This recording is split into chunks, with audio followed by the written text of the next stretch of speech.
Halo teman-teman, seneng banget deh akhirnya bisa ngobrol lagi di sini. Wait, pernah nggak kalian nemu video di YouTube yang resolusinya bisa dipilih? Mulai dari 360p, 480p, 720p, 1080p, sampai 2K atau bahkan 4K.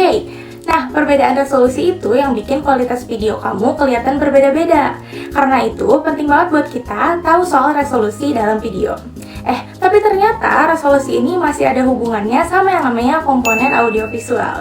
Jadi, bareng aku Ginan, di video kali ini kita bakal ngobrol santai tapi tetap insightful tentang frame, resolusi, aspek rasio, frame rate, sampai timecode. Setelah nonton video ini, aku jamin kalian bakal lebih paham cara kerja video yang tiap hari kita konsumsi. Pertama, kita mulai dari frame. Frame itu sederhananya adalah gambar tunggal yang menyusun video.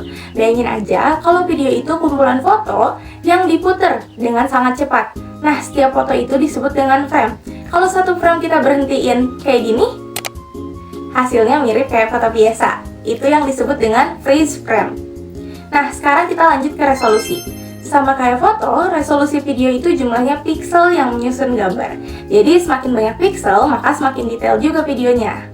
Nah, coba sekarang kita lihat perbandingannya ya. Yang kiri 720p dan yang kanan adalah 1080p. Kelihatan jelas ya? 1080p punya kualitas lebih tinggi, yaitu 1920 kali 1080 piksel. Tapi ada konsekuensinya nih teman-teman. Semakin tinggi resolusi, maka semakin besar juga ukuran file yang kita simpan. Jadi kualitasnya lebih tajam, tapi storage yang kepake juga lebih banyak. Nah, berikutnya ada aspek rasio. Ini adalah perbandingan lebar dan tinggi layar. Nah, 3 format yang paling sering kita temui adalah 16:9 untuk YouTube, 4:3 yang biasa dipakai di TV zaman dulu, dan 9:16 yang sering dipakai di Reels, TikTok, atau Instagram Story. Bisa dilihat kan perbedaannya? Oh ya teman-teman, tahu nggak sih kenapa sekarang itu banyak yang menggunakan rasio 16:9 daripada 4:3? Jawabannya karena format ini dianggap paling mendekati dengan cara kerja mata manusia untuk melihat.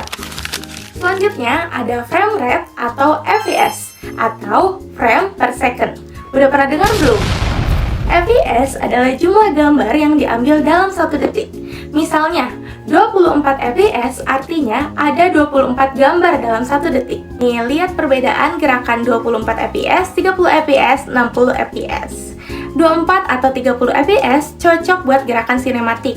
Kesannya natural, tapi agak susah nih kalau mau dipakai slow motion.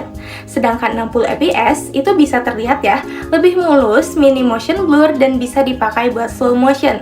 Ini speednya bisa sampai 50% lebih halus. Jadi, kalau kamu butuh video untuk slow-mo, gunakan 60 fps. Sedangkan untuk sinematik, kamu bisa pakai 24 fps dan 30 fps. Terakhir, ada timecode. Timecode adalah penanda waktu dalam video atau pada saat proses editing. Biasanya ditulis dengan format jam, menit, detik, dan frame. Nah, contohnya kayak gini.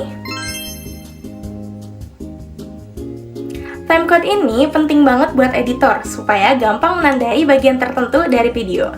Selain itu, kalau videonya dipublish, timecode juga bisa jadi proteksi, biar orang gak sembarangan nonton konten kita. Yeay, jadi hari ini kita udah ngobrol banyak tentang komponen penting di audiovisual.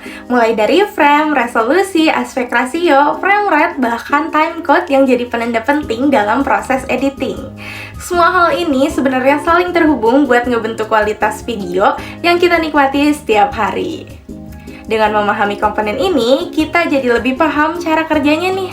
Siapa tahu dari sini bisa jadi langkah awal buat kamu lebih eksplor dunia editing audiovisual. Oke, sekian dulu pembahasan kali ini. See you!